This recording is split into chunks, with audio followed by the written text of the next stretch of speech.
네, 안녕하셨어요? 그동안 별일 없으셨죠? 벌써 오늘이 마지막 시간입니다.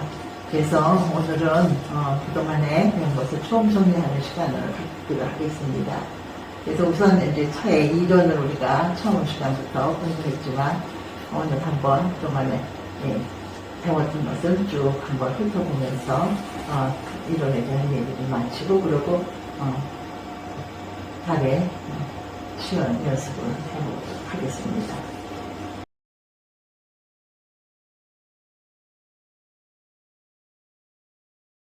네, 그러면 우리가 지난 시간에서부터 한번 봐왔지만 그래도 한번 쭉 훑어보면서 좀 간추려서 말씀을 드리겠습니다.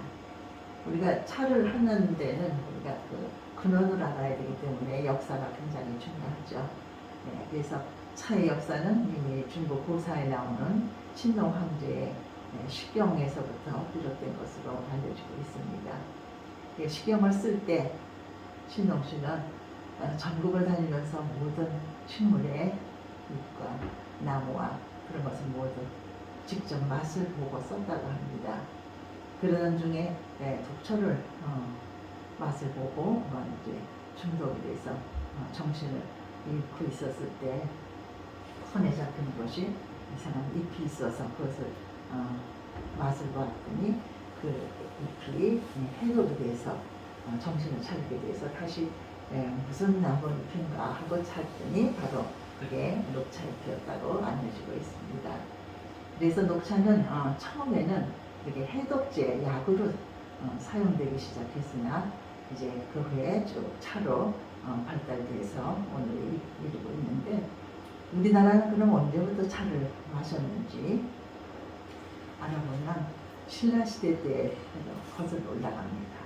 특히 선덕여왕 때 화랑들이 많이 이제 화랑들이 활동하고 있어요. 그 시기에 화랑들은 들과 산을 다니면서 심신 단련을 하고 쉬는 시간에는 꼭 차를 우려서 마시면서 한때는 쉬기도 하고 그런 역사적인 장소들이 군데군데에서 많이 발견되어 있는데 특히 강원도에 한성정이라는 정이 있는데 거기 가면 화랑들이 돌솥에다가 차를 끓여 먹던 그런 흔적이 남아있는 것을 발견해서 산에서도 그렇게 돌솥에 끓여 먹었다는 그런 사실을 우리가 보존할 수 있었습니다. 그래서 이제 그렇게 차가 화랑들에게도 마시게 되고 또 신라시대에 이제 왕족들 그런 사람들이 차를 마시게 되는데 흥덕왕 3년에는 김대렴이라는 사람을 이제 중국에 사신으로 보냈는데 그분이 다시 돌아오면서 차씨를 가지고 와서 차를 왕명으로 지리산 근처에 심게 했습니다. 그래서 오늘날에 지금 우리가 하계장터 저쪽 하동 그 근처 일대가 전부 차나무가 지금 재배되고 있는데 그것이 이미 신라시대부터 심어져서 전해오는 나무들이라고 합니다. 그리고 얼마 전에 발견된 곳인데 천년묵을 차나무 등커를 발견하게 돼서 그것을 이제 지금 차 시베지라는 이름으로 보호하고 그 옆에 많은 차에 대한 그런 비석들을 좀 세워놓고 관광할 때 그곳을 꼭 다녀오게 하고 있습니다. 혹시 안 가보신 분 있으면 하동이나 그때 그쪽으로 가실 길이 기회가 있으면 가서 한 번쯤 방문해 보고 또 금방에 차박물관도 생겨서 차박물관도 한번 보시면서 차가 어떻게 지내왔는지 살펴보는 것도 좋은 공부가 되리라고 생각이 됩니다.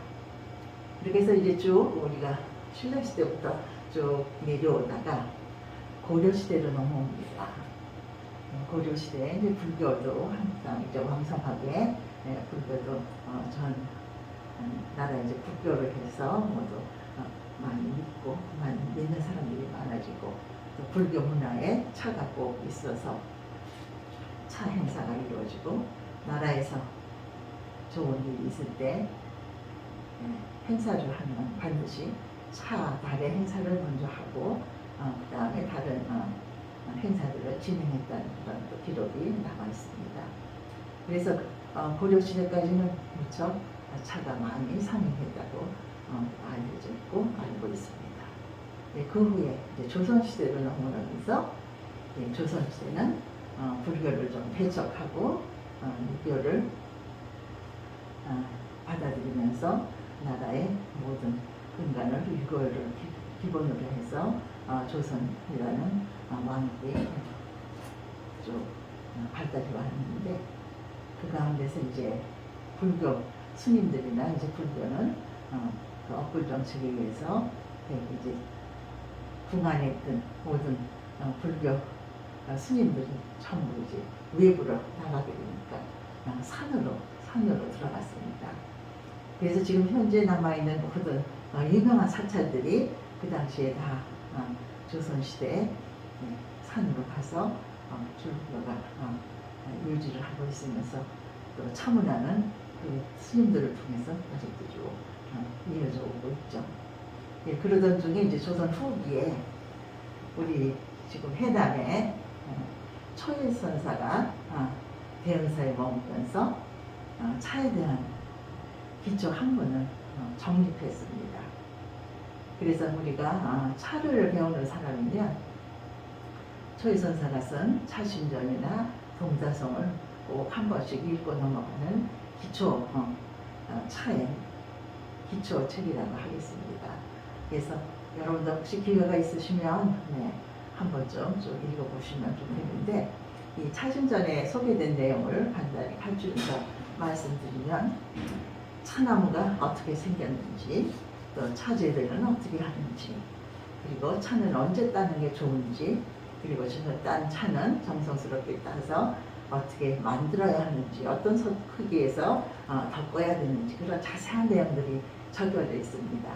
그래서 우리가 차 만드는 방법도 그 책에 있는 내용을 근거로 해서 그동안에 쭉 전승해 오고 지금 현재까지 그 방법을 쭉 이어서 활용하고 있죠. 차는 우리가 언제 마시고 누구와 마시는 것이 좋은지 그런 것까지도 자세하게 좀 적어져 있습니다. 그래서 옛날 사람들은 얼마나 차를 유유자적하게 참 편안한 마음으로 차를 마셨는지 이 내용을 보면서 우리가 느낄 수 있습니다. 그래서 차를 배우시면 저는 반드시 차신전을 한 번쯤은 읽고 넘어갔으면 하는 것을 여러분에게 부탁드리고 싶습니다. 그리고 또 우리가 차신전에 보면은 이제 동자성에도 또 있는데 동자성에도 있고 모두 차를 어떻게 하는지 또 차에 대해서 모두 설명하고 있는 그런 내용들이 여기 지금 간단하게 내고 조금 넘어가겠습니다. 네, 그래서 이제 차는 우리가 왜 차 생활을 해야 하는지, 왜 차는 뭐 때문에 우리가 마셔야 하는지 그런 의문이 가지게 되죠. 그래서 뭐 때문에 우리가 이 차를 마시고 이 차에 대해서 가게를 배우고 또 여기에 대한 얘기를 공부를 해야 하나 생각해 보면 이것이 다 우리 건강하고 연결이 되어 있습니다. 건강하다는 것은 육체적으로도 건강하고 정신적으로도 건강하고 또 모두가 즐거운 마음으로 모여서 서로 좋은 다담을 나누면서 차를 마실 때 우리 마음속이 편안해지고 또 편안한 마음이 되고 행복한 시간을 갖게 된다고 보겠습니다. 그래서 이제 차를 마셔서 어떻게 건강해지느냐 차에 대한 효능에 대한 걸 좀 잠깐 우리가 살펴보면 특히 이제 우리 유명한 허준의 동의보감은 모든 약에 대한 근본이 거기에 적혀 있기 때문에 여기에 차에 대한 것이 어떻게 된다 제가 찾아봤더니 이렇게 적혀 있습니다. 차는 정신을 진정시키고 소화를 돕고 머리가 맑아지고 소변을 잘 나오게 하며 소갈증을 멈추게 하고 뜸질로 인한 상처의 독을 풀어준다. 이렇게 소개되고 있습니다. 이와 같이 효능들은 어떤 성분들이 들어있는지 이렇게 살펴보면은 그 성분 중에 요즘은 이제 과학적으로 세분에서 모두 성분이 나와 있죠. 카페인도 들어있고 폴리페놀이라는 성분도 있고 아미노산, 또 비타민류, 특히 비타민 C가 우리 녹차에는 많이 들어있습니다. 그리고 무기질도, 그리고 또 맛으로 보면 쓰고 달고 또 떫고 시고 짜고 이렇게 5가지 맛이 있습니다. 이 5가지 맛이 우리의 오장하고 다 연결이 돼서 우리의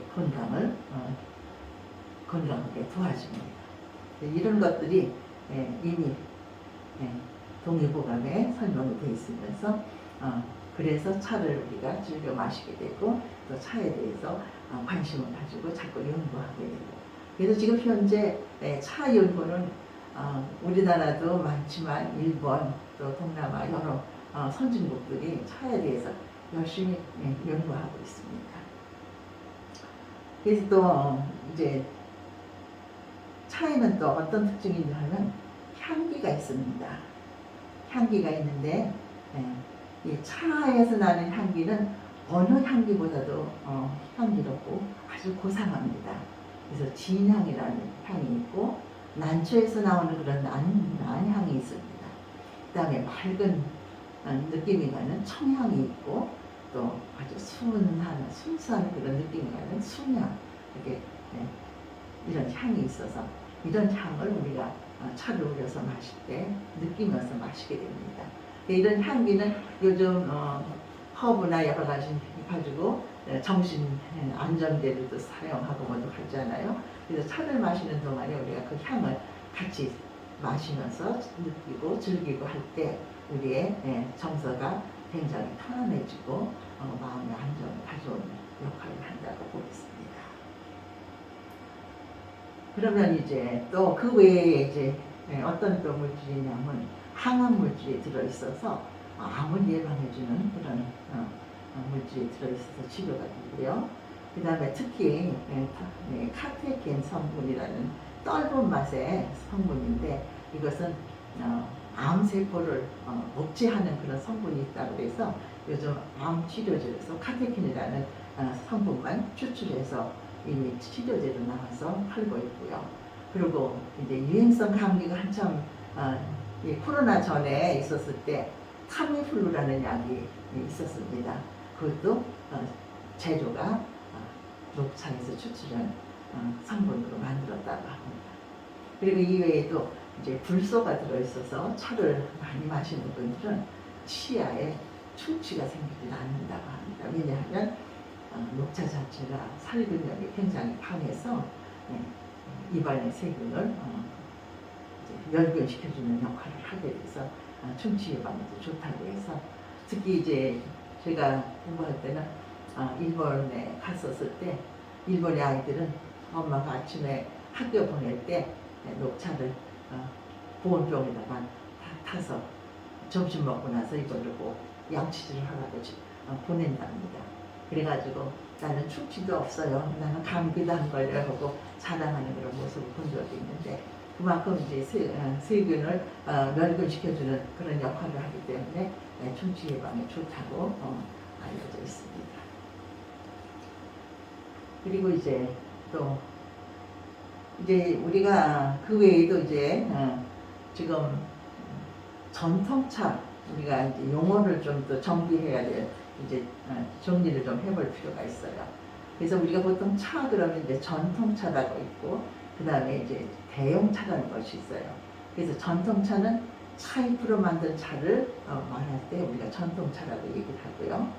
그 다음에 대용차 그러면은 이제 여러 가지 과실차, 약차, 국물차, 또 다른 이제 잎사귀로 만든 잎차, 또 뿌리로 만든 뿌리차, 그리고 꽃차, 그리고 허브티, 커피 이런 것으로 우리가 이제 분류를 이제 대용차라고 이렇게 해서 분류를 합니다. 그러나 이제 우리가 지금 여러 가지 음료들이 너무 많이 발달이 돼서 이렇게 뭐 이건 전통차, 이거는 무슨 대용차 이렇게 특별히 구분을 안 하지만 이제 우리가 차를 배우는 이제 모두 학생들이고 또 배우고 있는 현재니까 이게 그렇게 이제 분류가 되든 하는 것은 상식적으로 좀 알고 계시면 나중에 도움이 된다고 생각이 됩니다. 그리고 이제 차를 이제 만드는 방법에 대해서 조금 설명을 해드릴게요. 차잎으로 만든 모든 차는 이제 전통차라고 지금 이제 금방 설명했죠. 그런데 이제 어떻게 만드느냐에 따라서 그 차의 종류가 여러 가지로 많이 나옵니다. 우리가 처음 따서 그대로 설정해서 덮어서 이렇게 만들면 녹색이 변하지 않아요. 그러니까 이제 하나도 변하지 않고 그 잎 자체가 그대로 차가 만들어져요. 그러면 잎도 파랗고 차색도 파랗고, 예. 그래서 모두 이제 녹색으로 변하기 때문에 이제 변하지 않고 있기 때문에 그럼 우리가 녹차라고 해요. 그러면 이제 그 다음에 무슨 차냐? 그 다음에는 이제 뭐 중국에는 여러 가지 이제 뭐 백차도 있고 흑차도 있고 여러 가지가 있는데 우리가 지금 우리나라에서 지금 많이 통용되는 것 중에서는 이제 발효시킨 차가 있는데 어느 정도 발효시켰냐면 이제 반 정도 발효시켰다 하면 이제 차색이 이렇게 갈색이 납니다. 갈색이 나면 그래서 그 갈색이 나는 것을 우리가 황차라고 해요. 황차. 근데 이제 또 홍차라는 것이 이제 영국 사람들 특히 유럽 사람들이 많이 마시는 이제 홍차가 있는데 이 홍차는 우리면 차가 빨갛게 우러나요. 빨갛게 우러나서 그래서 우리는 색깔을 보고 홍차라고 하는데 서양 사람들은 이것을 보고 차잎이 새까맣기 때문에 블랙해서 흑차라고 얘기를 하고 있어요. 그래서 이제 부르는 건 이제 조금 차이가 있지만 홍차는 이제 발효하는 것이 조금 완전 발효, 그러니까 90% 이상 발효된 것을 얘기하죠. 그래서 녹차는 발효 안 시킨 거, 또 반발효된 거는 이제 황차, 그 다음에 완전 발효된 거는 이제 홍차 이렇게 되는데 이 재료들이 전부 녹차잎으로 만든 것입니다. 그래서 종류를 보면은 뭐 중국 거는 여러 가지가 많이 나와요. 여기 지금 청차도 있고요. 또 가공 후에 이제 색깔이 이제 청색이라니까 이제 청차라는데 보통 이제 우렁차라고 하는 중국차가 있는데 그것이 이제 청색깔 나는 차로 분류를 하고요. 그래서 그리고 또 이제 우리가 이게 이제 홍차, 빛깔이 빨갛게 우러나죠. 그 다음에 이거는 이제 흑차인데 여기서 이제 보이차라고 하는 것이 또 있어요. 중국 사람들이 만드는. 근데 이 보이차는 발효가 중단되지 않고 계속 발효되는 차예요. 이 발효가 지속되는 차예요. 그래서 보관을 잘하면 굉장히 맛있고 좋은 차가 되는데 한번 냄새가 나거나 습기가 많거나 그런데 잘못 보관하면 이 차는 맛이 없어집니다. 그래서 보이차는 계속 발효가 되기 때문에 상온 온도를 잘 조절하고 대개 이제 보이차를 전문으로 마시는 분들을 보면 오지 항아리에다가 잘 보관해서 차한지를 잘 싸서 그렇게 해서 햇빛도 잘 안 들고 그러는 서늘한 곳에다가 보관하면서 조금씩 이제 꺼내서 그래서 차를 즐기고 그렇습니다.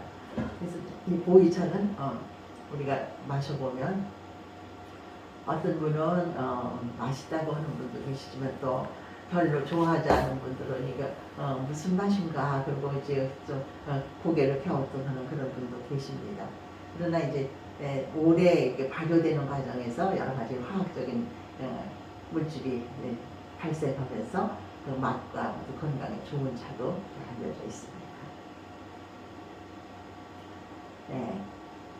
제가 좀 전에 차신전에서 차는 언제 만드는 게 좋고 하는 얘기를 했는데 차신전에 보면은 이렇게 또 녹차를 구분하는 것이 나옵니다. 이거는 또 조금 여러분들이 알고 지나가시는 게 좋을 것 같아서 한 번 더 말씀드리죠. 차 따는 시기는 우리가 4월 20일 보구절을 전후해서 따는데 그때 이제 차잎이 예쁘게 우러나죠. 돋아나죠. 그래서 우전, 그러니까 고구 전에 따면 우전차가 되고, 고구에 따면 고구차가 돼요. 그 다음에 이제 가는 잎을 딸 때는 이제 세작이라고 그래요. 세작. 한문으로 가는 세자를 쓰죠. 세작이라고 하고. 근데 그게 이제 세작은 4월 중에 따면 다 세작이에요. 4월 중에는 잎이 그렇게 많이 안 크니까. 그 다음에 이제 5월 달로 접어들면서 이제 따면 그때 이제 잎이 조금 커져요. 그래서 이제 그걸 중작이라고 그러고, 5월 중순이 지나면 잎이 꽤 많이 더 커지거든요. 그러면 이게 대작이라고 그렇게 구분을 하는데, 우리가 특히 녹차에서는 작설이라는 말도 있고 또 세작이라는 말도 있고 무전이라는 말도 있고 또 하여튼 그런 표현들이 많은데, 그것은 이제 전부 통틀어서 잎을 작은 잎이었을 때 딴다. 그래서 굉장히 잎이 작은 잎으로 딴 차가 돼서 굉장히 고급차다. 그렇게 기억하시면 되겠습니다. 그리고 좀 다시 한번 강조해서 말씀드리지만, 우리가 이제 발효 정도에 따라서 반 발효된 거, 또 완전 발효된 거, 또 보이차 같이 후 발효, 계속 발효되는 차, 이렇게 차가 이제 구분돼서 있다는 것도 꼭 기억하시기 바랍니다. 그리고 이제 성분에 대한 것은 이제 우리가 책에도 많이 나오고 하지만 요즘은 이제 이미 이제 만들어서 나오는 것이 많기 때문에 여기서 이제 조금 제다법에 대한 거죠. 이건 조금 우리가 지나갔고요. 그 다음에 현대 이제 녹차법 지금 금방 설명했죠. 네, 녹차를 이제 잎을 따서 제가 만드는 과정을 이렇게 좀 적어봤는데요. 네, 체화파에도 잎을 밭에서 이제 새 잎을 따죠. 따다 보면 떡잎도 들어가고 또 나무 가지도 들어가고 그래요. 그래서 따갖고 오면 모든 불순물을 잘 제거하고 깨끗하게 준비된 다음에, 그 다음에 이제 온도가 한 250도에서 300도 되는지 가마솥에서 수음 죽이는 작업을 합니다. 그것을 이제 살청이라고 합니다. 그래서 살청이라고 하는데, 그래서 수음을 싹 죽여서 아주 촉촉하게 이제 자기 몸에서 나오는 수분으로 약간 쉽게 얘기하면 데쳐지는 거죠. 그럼 이제 꺼내서 김을 뜨거운 김을 날려 보내면서 좀 끄덕끄덕 이제 건조시킨 후에, 그 다음에 우리가 면보를 깔고 되게 이제 멍석을 피고 하는데, 이제 집에서는 명석이 없으니까 이제 큰 바구니나 그런 것을 놓고 비빕니다. 비비면 이 비비는 과정을 이제 유념이라고 하는데, 이 유념은 왜 하느냐? 녹차잎은 그 각질이 굉장히 반질반질하게 생겨 있어요. 그래서 그냥 잎을 따서 우리면 우러나질 않아요. 그래서 그 세포막을 비벼서 파괴시켜서 그렇게 해서 차를 만듭니다. 그래서 유념을 얼마나 잘했느냐에 따라서 차가 잘 우러나고 덜 우러나는 차이가 있죠. 그래서 이제 유념하고 건조시키고, 그 다음에 또 조금 유념이 덜 된 것 같으면 또 한 번 더 유념하고 다시 건조시키고 했다가, 그 다음에 이제 200도에서 180도, 한 100도, 한 80도 온도를 이렇게 조절해 가면서 덮습니다. 덮어서 완성을 해서 이제 다 마르고 이제 아주 바삭바삭 따그락따그락 하는 소리가 날 때까지 덮어서 이렇게 해서 완성을 하는데, 그래서 이때 이제 유념하고 건조하는 과정과 덮는 과정에서 차의 맛이 결정돼요. 그래서 우리가 이제 차를 만들 때는 굉장히 정성과 온 마음을 다 기울여서 만들어야 좋은 차를 만들게 되죠. 그래서 여러분들 기회 있으시면 내년 봄에 한번 기회를 만들어 보도록 하겠습니다. 네, 그럼 이제 다 만들어진 차를 이제 우겨보겠습니다. 우리기 전에 잠깐 상 보는 거에 대해서 설명을 조금 하고 넘어가야 될 것 같아요. 우리는 지금 3인용 닭기를 사용했습니다.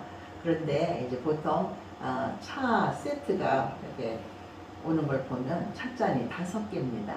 그래서 5개를 여러 가지로 상을 봐요. 그래서 여기 지금 화면에 보이는 것 같이 이렇게 옆으로 횡으로 되는 게 있고, 또 이제 밑으로 내려오는 게 있고, 두 가지가 있습니다. 가로 또는 세로. 그러니까 가로로 3개 놓고 2개를 그 밑으로 놓는가 하면, 또 우리가 세로로 해서 세로로 3개를 놓고 2개 이렇게 해서 2줄로 놓는 그런 방법이 있습니다.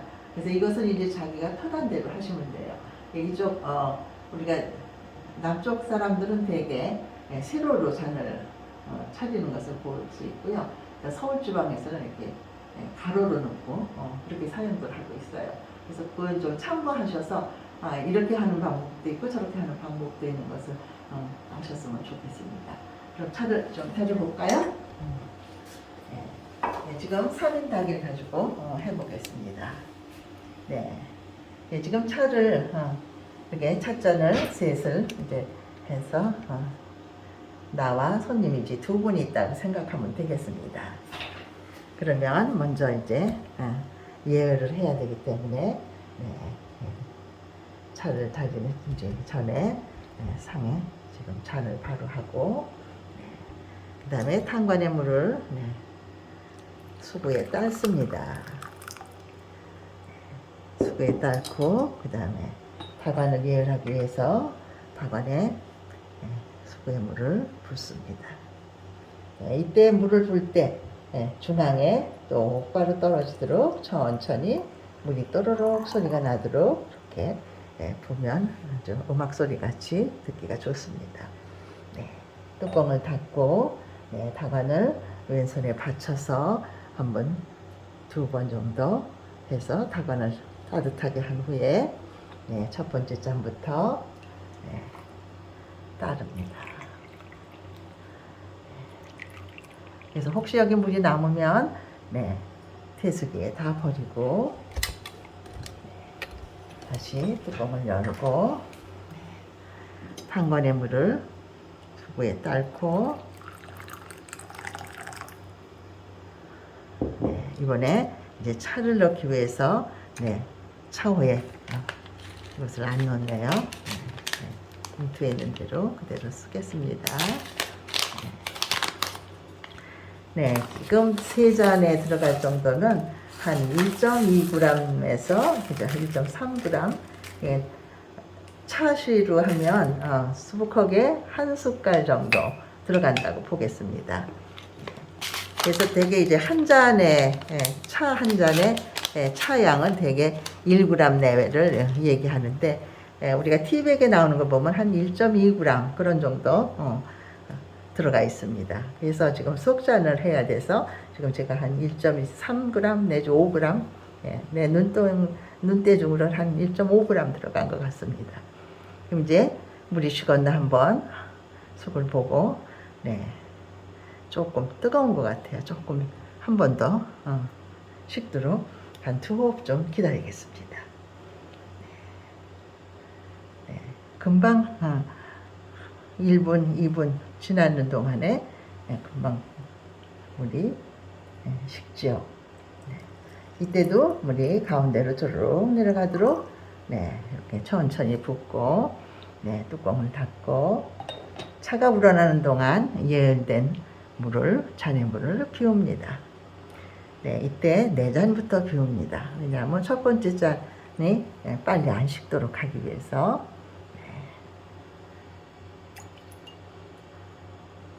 이렇게 해서 첫 번째 잔은 그리고 이제 그동안에 여기서 이제 차가 우러났어요. 그래서 다시 한번 타관을 왼손에 얹고 한 번, 두 번 잘 어떻게 우러났는지 그 우러난 차물이 잘 섞이도록 한 두 번 움직인 다음에 4잔에서 색을 봅니다. 만약에 색이 덜 우러났으면 조금 다시 타관을 내려놓고 한 두 호흡 또 기다렸다가 그 다음에 다시 들어서 한 번 더 섞고 그래서 첫 번째 잔에서 반 따르고 두 번째 잔도 반 따르고 세 번째 잔 채우고 다시 거꾸로 두 번째 잔 그 다음에 세 번째 잔 첫 번째 잔에서 이 마지막 똑똑 내려가는 그래서 지금 색깔이 다 거의 비슷하게 나왔습니다. 잘 우러났죠?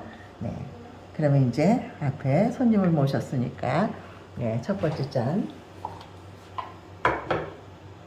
차탁에 담아서 잔을 놓고 그 다음에 손님 앞에 내게 됩니다. 그럼 이제 이렇게 첫 번째 손님이 받으시고요. 네, 두 번째 잔 또 차탑에 담아서 네, 두 번째 손님께 보내드립니다.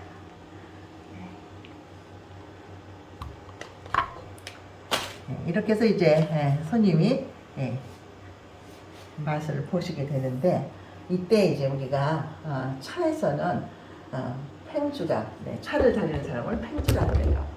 팽주가 자기 전에 있는 차를 먼저 한 모금 맛을 보고 그 다음에 손님께 차 드십시오 하고 얘기를 합니다. 그러면 이제 손님들이 그때서 이제 차를 듭니다.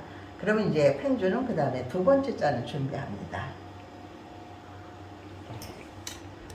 두 번째 잔은,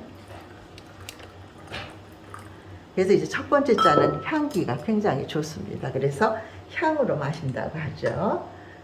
이제 두 번째 잔은 지금 우리겠습니다. 이때 이제 수구의 물을 볼 때도 붓기 좋게 들은 상태에서 약간 앞으로 돌려서 천천히 답안에 따릅니다. 아주 맛있는 차 냄새가 납니다. 지금 이때 차가 들어있고 또 손님상에 잔이 나갔기 때문에 이번에는 수구에다가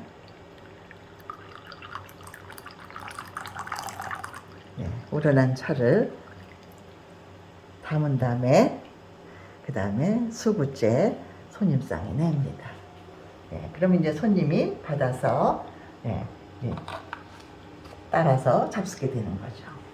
그러면 이제 또 그 다음에 남은 차를 이제 팽주가 마시고 자기 옆에 놓고 그 다음에 이제 세 번째 잔을 우립니다. 그래서 이때 손님들이 이제 다 마시고 수구가 다시 돌아옵니다. 그러면 이제 다시 이제 여기다 세 번째 잔 물을 넣어가지고 그때 이제 또 손님께 올립니다. 그래서 차는 첫 잔은 향으로 먹고 또 두 번째 잔은 맛으로, 그 다음에 세 번째 잔은 약효까지 마시는 것입니다. 그래서 우리가 이것을 이제 모두 분석해 본 사람들 기록에 이제 요즘 나와서 설명하는 걸 들어보면 이렇게 세 번째 잔까지 우리면 약 60% 차잎의 성분을 60% 정도, 그러니까 물에 녹을 수 있는 영양분은 다 마시게 된다는 거죠. 그래서 우리가 세 잔을 마셨을 때 이게 이제 한 번 다 마신 그런 폭이 되죠. 그래서 차 대접을 받으면 적어도 세 번은 마시고 일어나야 됩니다. 근데 이제 세 잔으로 나는 만족하지 않다 그러면 이제 팽주가 더 드시겠습니까? 하고 이제 여쭤봅니다. 그러면 더 들고 싶으면 부탁합니다. 더 주세요. 뭐 이제 말씀을 하게 되죠. 그러면 이제 팽주가 다시 잔을 또 우려서 대접하게 되죠. 그러면 이제 여러 번 이제 우려서 마시게 되죠. 그래서 만약에 이제 또 싱거워지면 여기에 차를 또 첨가해서 그렇게 해서 이제 마시면 되는 거죠. 그래서 이렇게 해서 다 마신 다음에는 그 다음에 이제 더 드시겠습니까? 하고 여쭤보죠. 그러면 이제 고맙다고 이제 그만 들겠다고 하면 이제 잔을 거두겠습니다. 그러고서 이제 잔을 거두게 돼요. 그래서 거둔 다음에 이제 설거지를 하고 그렇게 해서 이제 끝을 내는 거죠. 그래서 차는 시작과 끝이 분명하게 이렇게 간결하게 되어 있습니다. 그래서 그동안에 여러분들이 갈고 닦았지만 또 서투른 데도 있고 또 어딘가 좀 부족한 데도 있고 그런 것 같은 생각이 들면 집에서 연습을 좀 많이 하시고 또 오늘 이렇게 쭉 한번 처음부터 배운 것을 복습해 봤으니까 여러분들이 다시 한번 차에 대해서 좀 이제 깊이 생각하시고 또 즐겁게 차 생활을 하시기 바랍니다. 오늘 이제 마지막 시간이 돼서 조금 해드리고 싶은 말이 많습니다만 오늘 여기서 마치도록 하겠습니다. 여러분 감사합니다.